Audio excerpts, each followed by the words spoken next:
And ladies and gentlemen, welcome back to the Intel Extreme Masters Sao Paulo for 2014 Season 8 tournament. We are, of course, in our penultimate tournament. Just one more to go after this at Cologne in 2 weeks' time for the final chance to qualify for the winner-takes-all Katowice World Championship. It's going to be absolutely amazing, held in the Spodek Arena in March. If you haven't already got your tickets, check out intelextrememasters.com and make sure you get your tickets reserved. It is going to be a very special grand final indeed. Before we get there though, we've still got plenty more StarCraft action coming your way. We've now got the winners final of Group B. Let's just show you the bracket and show you how these two players have advanced through. Straightforward wins for both TLO and MC in the end. We thought maybe MC would struggle a little bit, but he's absolutely on fire, which is a coincidence really, because so am I right now. Yeah, that's right, it's that hot here in Sao Paulo. We're just melting to the floor. So apologies if we're not looking our best and I'm not suited up and got a tie or a bow tie, but it'll come at some point when the weather has cooled down, which will probably be in Cologne, because it's probably -5 there right now. I'm going to stop waffling and introduce the players as we go into our winners game. Ladies and gentlemen, these two players have met a number of times before. They've clashed in WCS Europe, of course. It's time to introduce you to our winners game, the winner of which will advance on to the quarterfinals. Our first man is a former GSL winner, the former greatest player in the world, some said, before Jadon came along and knocked him off his perch money-wise, but he's still the boss toss. He is MC.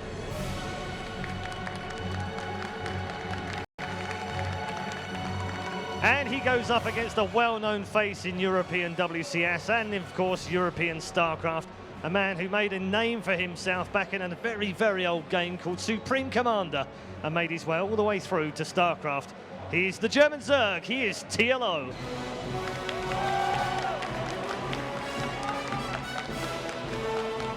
And it obviously has a bit of a Brazilian flavour to it as well, because he's got some home crowd support here. So good to hear the crowd cheering for both of the players.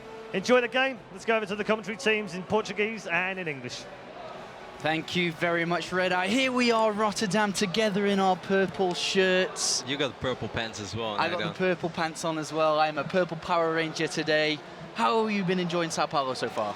It's very nice, Sean. It's a little hot. Then again, so is California. So I'm almost used to it, even though this is even like plus 15 degrees to what I'm used to. But overall, Sean, it's been really fun. I think some of the games today have been a little one-sided, but I know it's only going to get better throughout the rest of the weekend. I want to say week, but it's only 3 days of StarCraft action.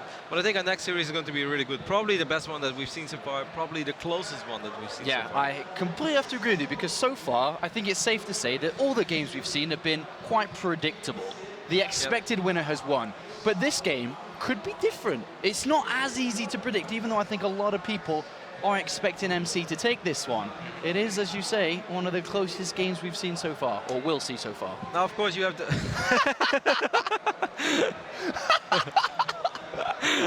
Well, that caught me off guard. What is he doing? I would almost say that he's sunbathing, but we do have some sort of a roof. Then again, it's not like completely proof. Maybe he found an angle where there is some sunlight shining on him. I have no idea. The only thing that pops to my mind is a bit of relaxation. It's not meditating. But, to be honest, I think it looks like a nap.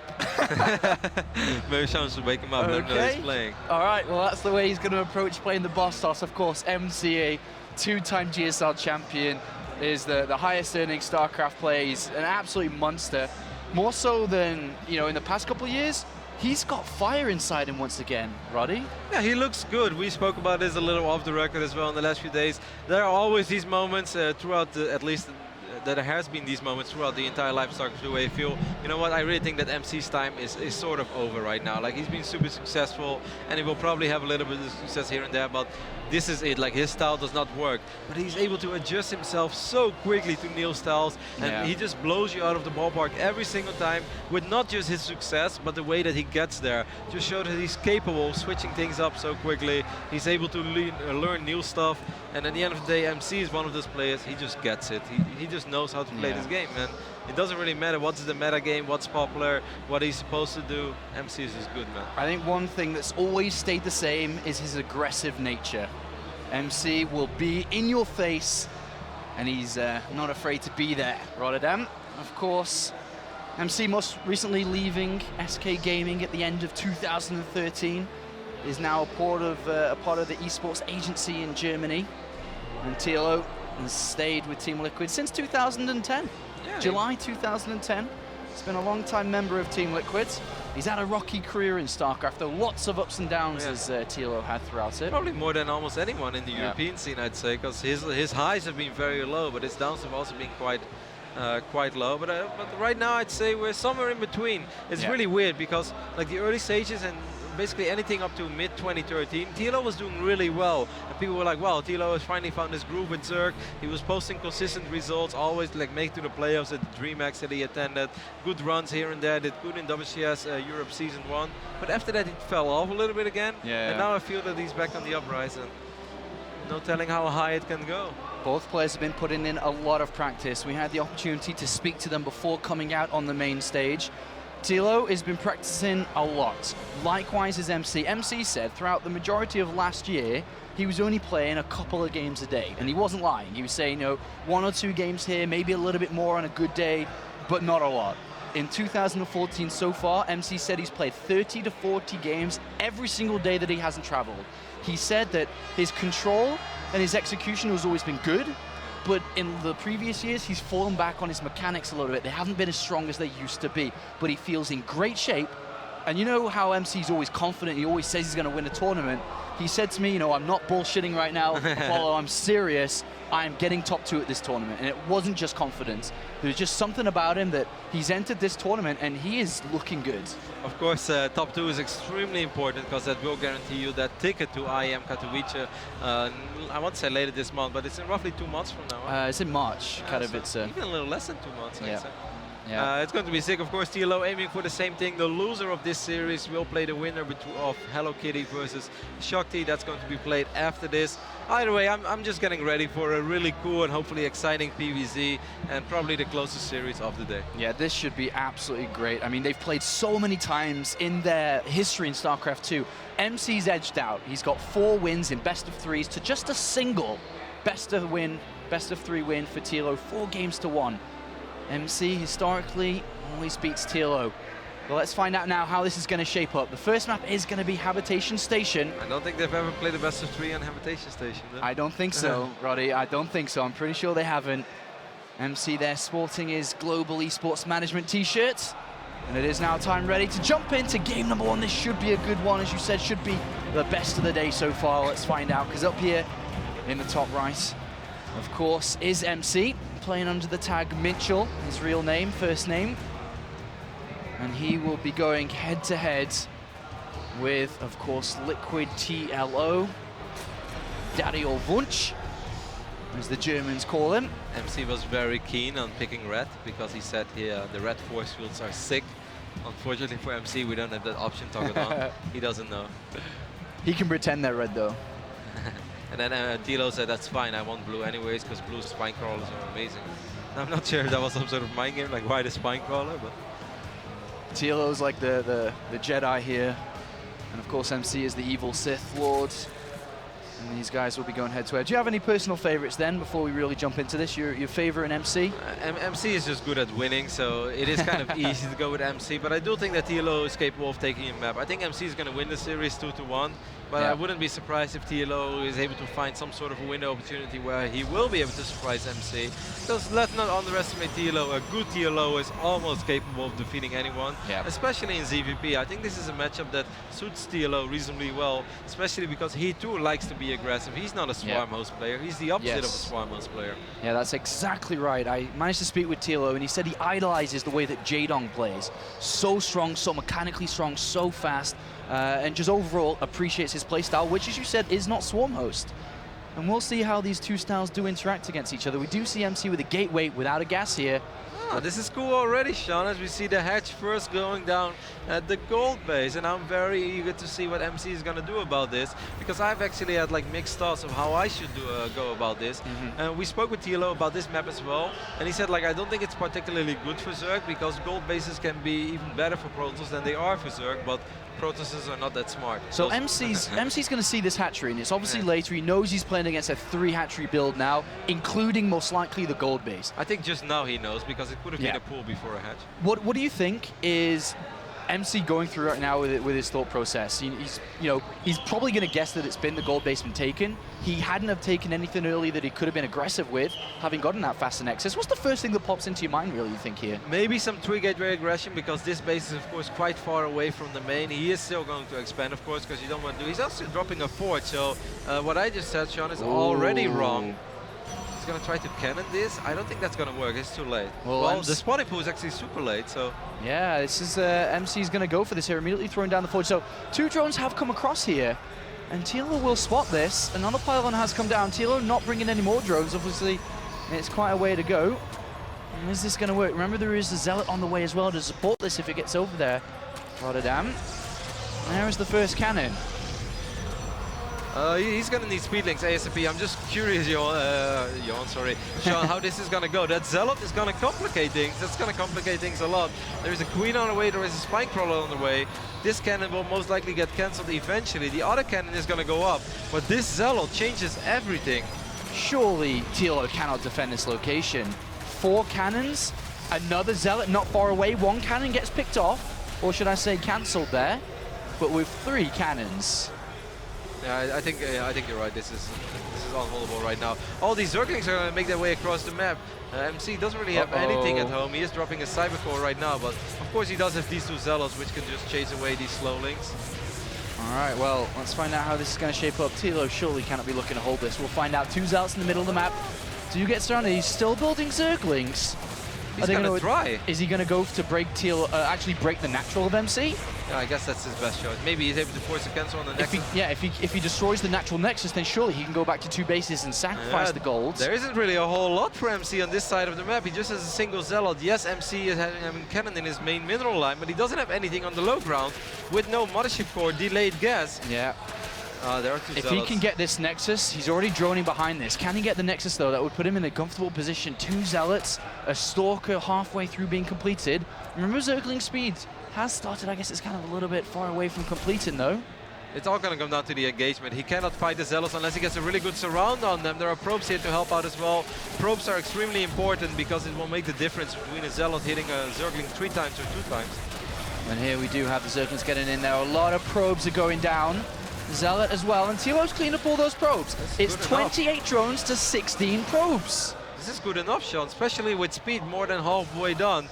He can actually have a big follow-up with another 12 Zerglings, and if MC doesn't have a full wall-off, he doesn't have a single cannon on the low ground, he doesn't have a Mothership Core. Remember, there's no Queens here, though. He didn't build any early, the way that he's been playing this out, so... But he's throwing out a Roach Warren here. I mean, I guess he can anticipate that the Cybercore has been around for ages, and, Warpgate could have been down quite a while ago. I mean, and he knows there is a fort shot on the map, so maybe he's worried about +1. Well, remember, I mean, Warpgate research hasn't even begun being researched here, Rotterdam. But that's what we know, that's not what TLO knows. Well, that's not what MC may not know either. I mean, he's building a Sentry, he's got enough... Oh, he's getting ballsy with these 2 Stalkers, Sean. There are actually Zerglings, there is Zergling speed already, but we only have 4 Zerglings. Does MC not know he has not got Warpgate research? Surely. Well, I don't think he realizes. No, he doesn't know this. Oh. That's a big mistake. Write it down. He does have a full wall-up now, so... Okay, well, there's no aggressive options here, though, from him. Not with that Warpgate research only just now starting. TLO actually starting up 4 roaches. He's probably worried about what could go on. Of course, there is still this pylon. I want to say these pylons, but it's just a single pylon. But it's very well protected. TLO has to be worried about that, because if MC would have gotten +1 and Warpgate would have been ready already, he can warp in a bunch of +1 Zealots. What do you make of TLO building 8 more roaches?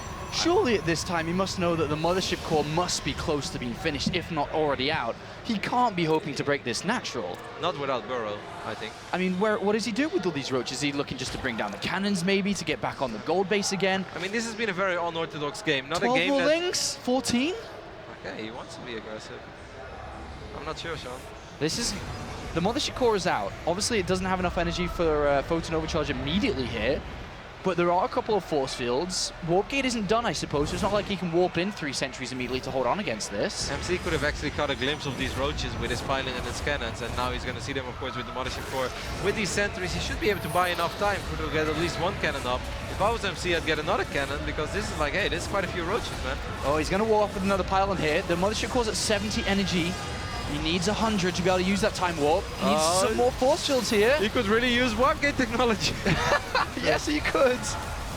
And this looks pretty, this pretty, as you say in America, WCS America, dicey, I think the right word is here, Rotterdam. That's you guys, Sean. We just stole it from you. We put a hashtag in front of it. A lot of roaches, a lot of zerglings knocking on the front door. Warp gate is about to finish up. A lot of cannons are about to finish up, but MC has no more force fields. He can have photon overcharge in just a few energies he more, but fine. he needs the, the sentry's gonna want it. He can't full shield quite. He gets one just above the gateway here. Where's that photon overcharge? It's activated. And behind this, we are having a couple more units coming across, but the pylon's down powering the cannons as well. Wow, that changes things a little bit because there's not that much DPS in his army of MC. He's going to lose a sentry. He might lose another sentry. TLO is still rallying units across the map. There are 16 roaches. Wow, is TLO actually going to break MC here? It looks like he could, and that warp gate research could have just cost MC the game. And TLO destroys the pylon again. And photon overcharge is going to end in a couple of seconds' time, and TLO with so many more reinforcements. MC realizing he needs to wall off, but what is he walling off? I mean, he needs the cannons up and running. He's about to power them off again, but there are still a couple of roaches behind his natural. More zerglings are making their way across the map. Can he warp in sentries? Does he have gas? Yes, MC has a lot of gas. He needs to get rid of the sentries. Ooh, one of them is so low on HP. Force field will go down. And the 3 cannons are up though here.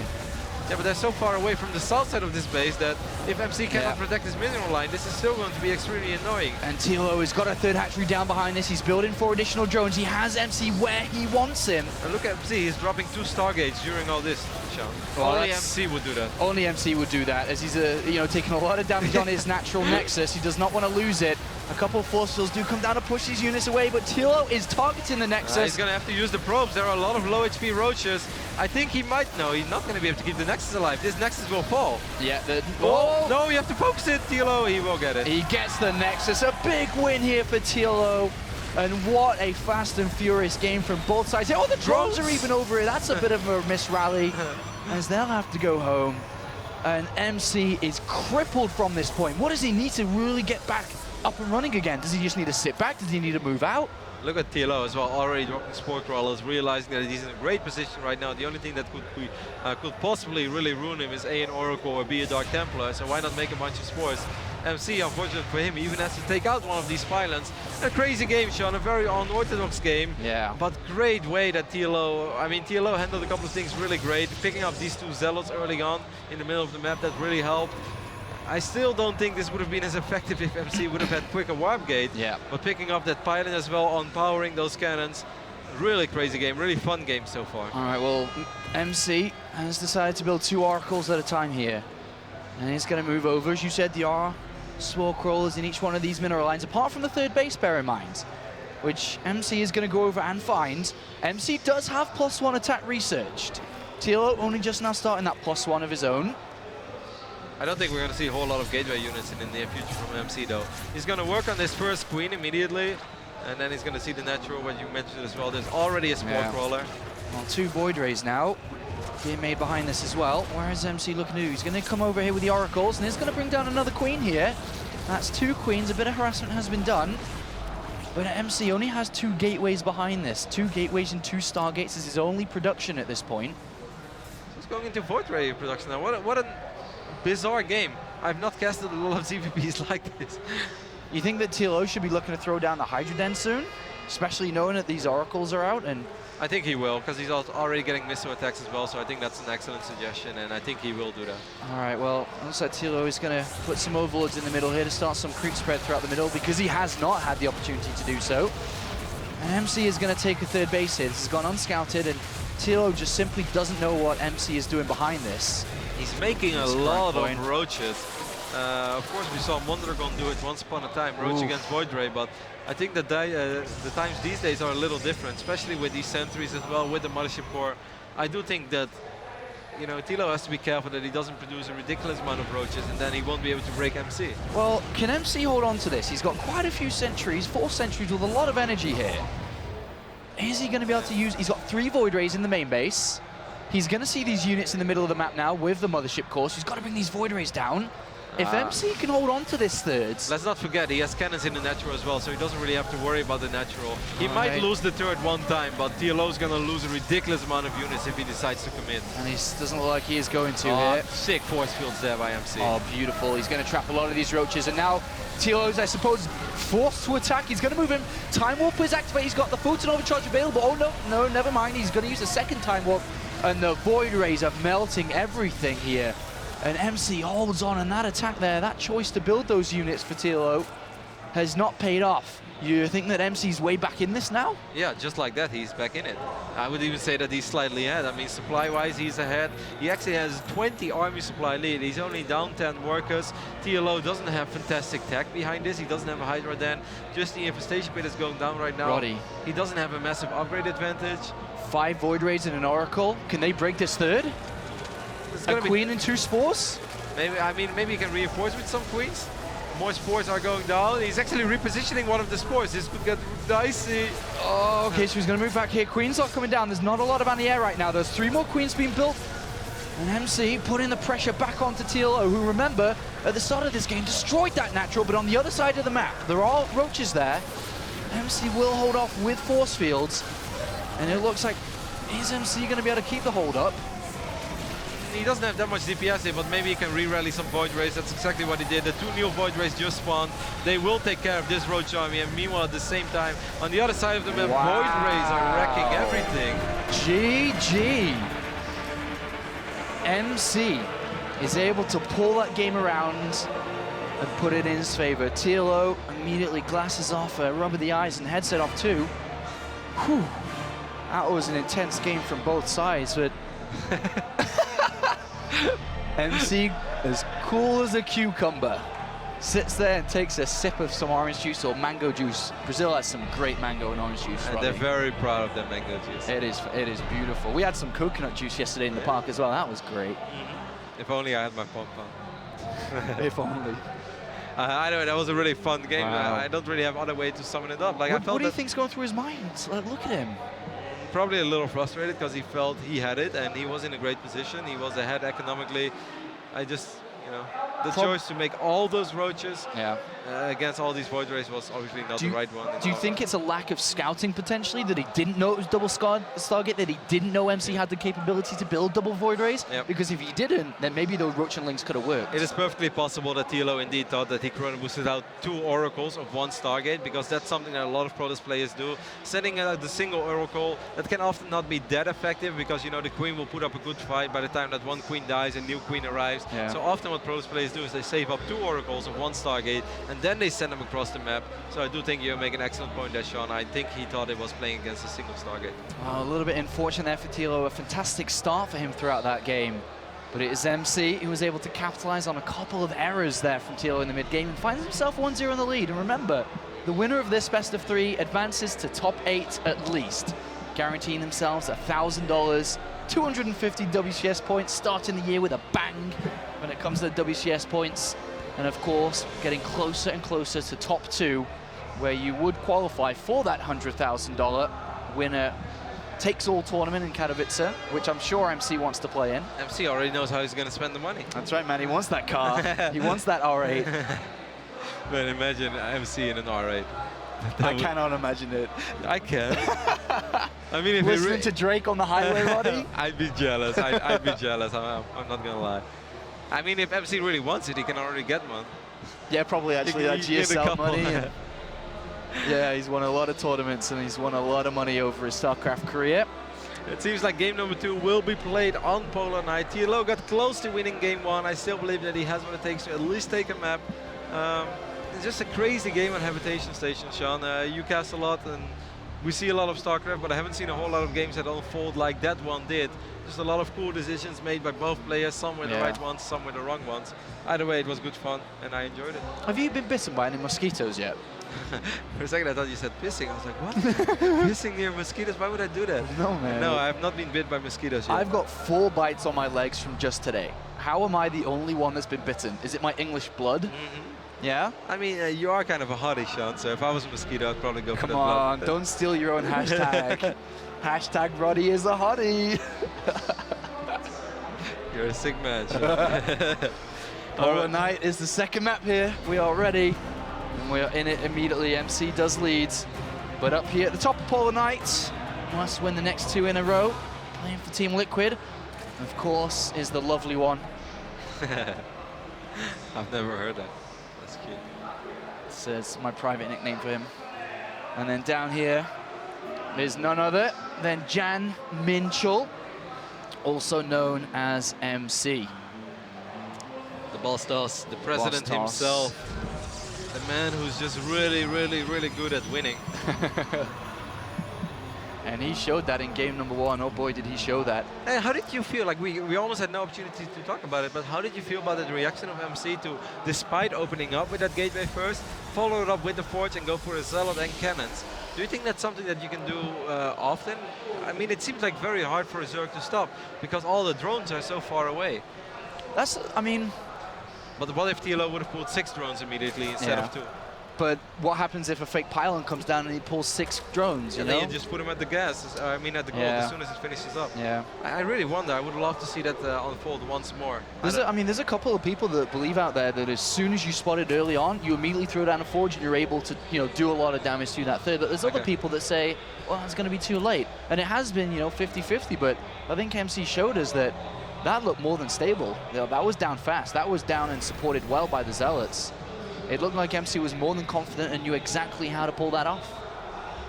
This time TLO is not going to be as crazy as we can see the pool first going down, and of course he will follow it up with a hatchery.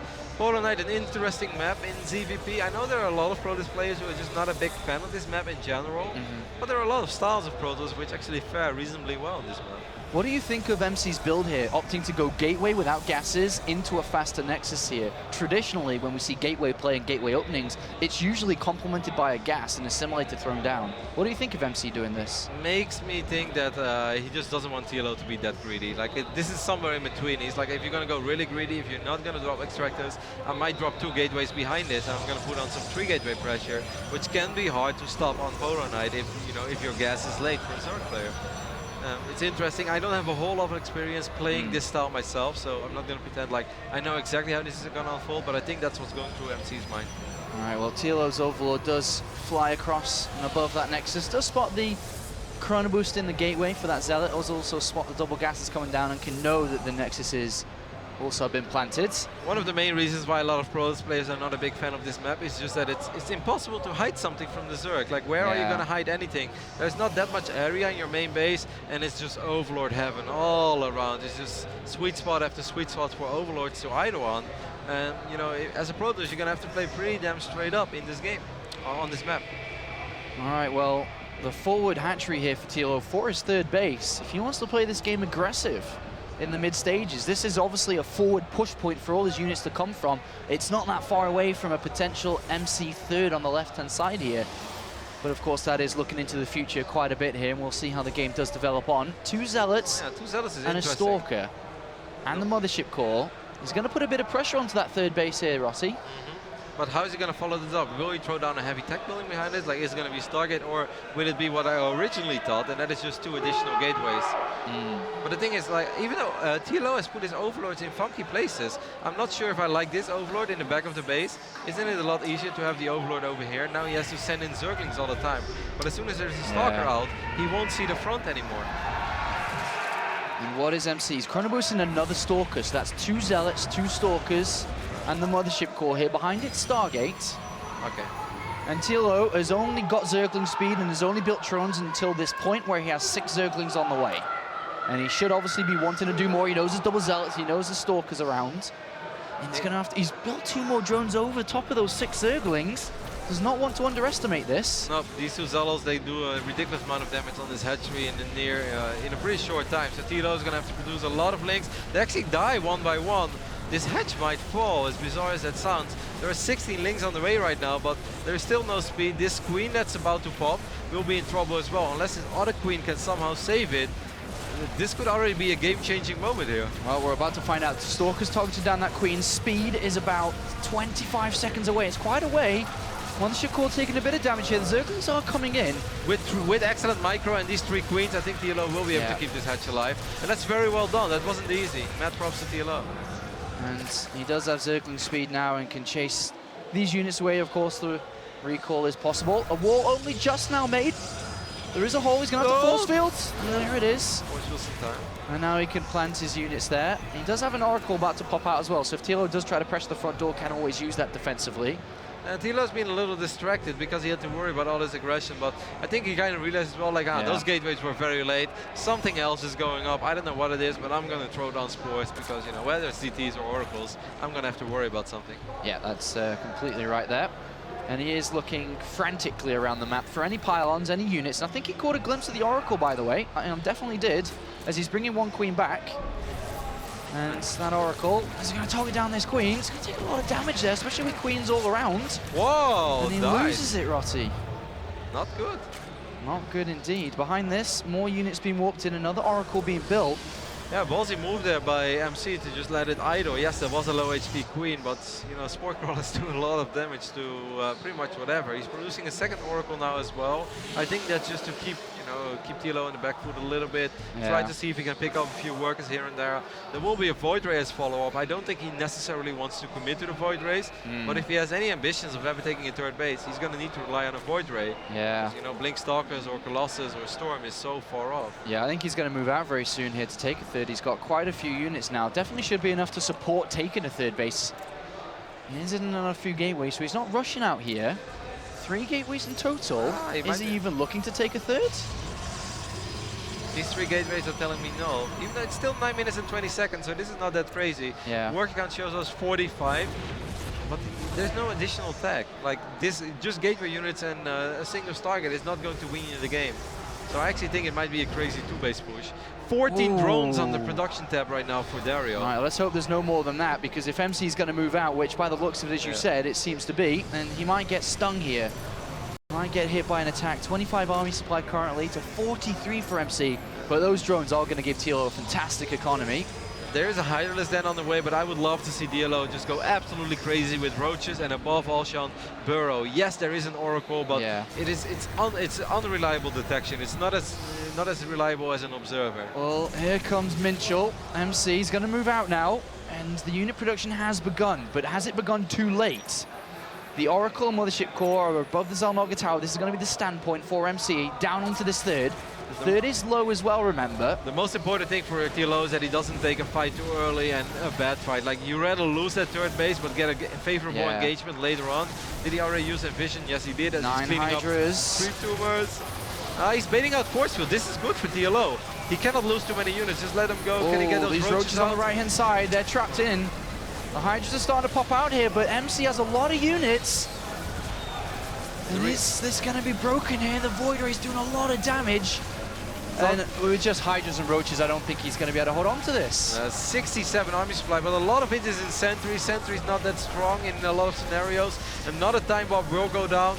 Mothership Core might fall, but nope, not yet. TLO just needs to get all of his units together, but that's almost mission impossible right now. Yeah, there's a lot of force fields coming down here, and TLO may have overdrawn just a little bit too much here as MC pushes forward with a trademark aggressive move, as we know and love him for.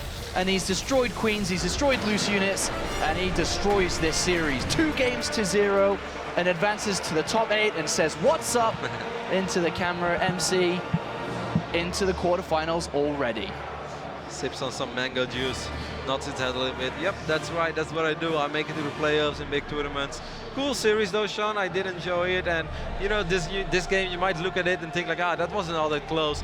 If TLO instead of 14 drones makes 6 drones and already goes into like 8 roaches, I really think this is already a different outcome. I felt those first forces he baited was excellent, but then he still kind of committed with those roaches on the right side. Yeah, he got stuck in there, didn't he? But yeah, it was really hard because there were so many sentries. Well, MC goes 4-0 in 2 best-of-3s. Domination today from the boss toss. And now TLO goes down to the final match in Group B, and we'll have to face off against the winner of our next Hello Kitty versus Shakti. Yeah, that could be a really fun PvZ series because Shakti put up a really good fight against TLO in the second map. Yes, he did, and Hello Kitty played pretty well against MC, but was outclassed a little bit there. And, well, that does it for this series. MC moves on and joins, of course, Bomber and Jackji. Already 3 Koreans in the top 8 here in the Intel Stream Masters Sao Paulo. Who's going to join MC in second place in this group. We'll find out shortly with the next couple of games. We'll be right back.